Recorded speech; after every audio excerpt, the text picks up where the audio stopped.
Friends, പുതിയൊരു വീഡിയോയിലേക്ക് സ്വാഗതം. ഇന്നത്തെ സ്പെഷ്യൽ ഒരു മുട്ടക്കറിയാണ്. അത് തേങ്ങ വറുത്തരച്ചുണ്ടാക്കുന്ന ഒരു മുട്ടക്കറി. അപ്പം തേങ്ങയുടെ കൂടെ ഒരു കറുവപ്പട്ട, 2 ഗ്രാമ്പു, കുറച്ച് പെരുംജീരകം, 2 അല്ലി വെളുത്തുള്ളി എന്നിവ ചേർത്ത് നന്നായിട്ട് മൂപ്പിക്കുക. തേങ്ങ നല്ല വറുത്ത് കഴിയുമ്പം അതിൻ്റെ കൂടെ ഇത്തിരി മുളക് പൊടി, ഇത്തിരി മല്ലിപ്പൊടി, ഇത്തിരി മഞ്ഞൾപ്പൊടി എല്ലാം കുറച്ച് ഒരു ചെറിയ സ്പൂണിൻ്റെ അളവിന് ഇടുക. ഇട്ട് ഇത് നന്നായിട്ട് ഒന്നുകൂടി ഒന്ന് ചൂടാവണം. ചൂടായി കഴിഞ്ഞിട്ട് ഇത് വാങ്ങി ആറണം. ഒന്ന് ആറി കഴിഞ്ഞിട്ട് ഇത് നന്നായിട്ട് പേസ്റ്റ് പോലെ അരച്ച് വെക്കുക.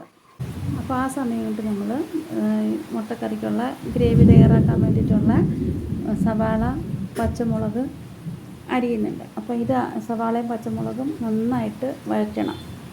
ഇത് വഴറ്റി കഴിഞ്ഞിട്ട് ഈ അരച്ച് വെച്ചിരിക്കുന്ന ഗ്രേവി ഇതിൻ്റെ കൂടെ ചേർത്ത് നന്നായിട്ട് ഇളക്കി ആവശ്യത്തിനുള്ള നമുക്ക് ഗ്രേവി എത്ര വേണോ അത്രയ്ക്കനുസരിച്ച് കുറച്ച് വെള്ളവും കൂടി ഒഴിച്ച് കൊടുത്ത് ഗ്രേവി ആക്കി കഴിഞ്ഞ് മുട്ട പിഴിഞ്ഞ് വെച്ചിരിക്കുന്ന മുട്ട നമുക്ക് മുറിച്ചിടണമെങ്കിൽ അങ്ങനെ ഇടാം.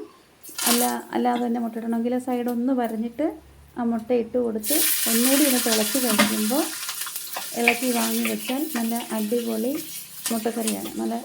ഇത് നമ്മളെല്ലാം വളരെ പെട്ടെന്ന് ഉണ്ടാക്കുന്ന മുട്ടക്കറിയാണ് ഇതുവരെയും ചെയ്തിട്ടുള്ളത്.